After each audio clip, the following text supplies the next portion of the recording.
Sikit lagi. Okey, dah kot. Allah. Alah, tak ada buka pula. Okey. Oh, sini je. Jadilah, paste. Banyak kot dapat ni.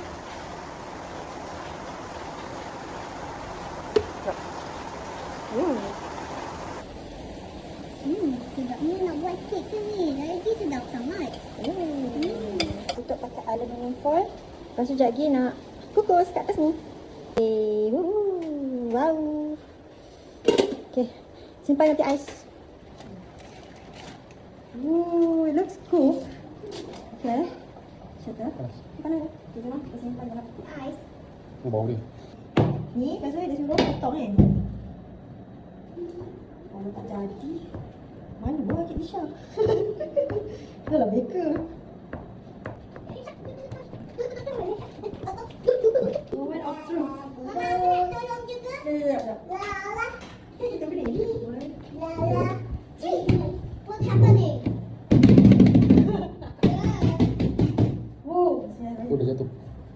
Oh, nice. Wow. Perfect. So pretty, oh my god. It's Wow. tasty. What's a little this then?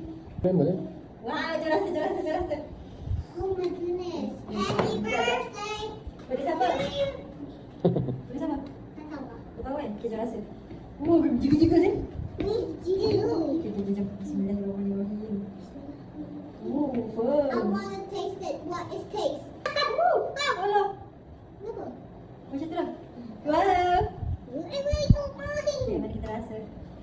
Macam jiggle. Juga. It's like a jelly. Jiggle.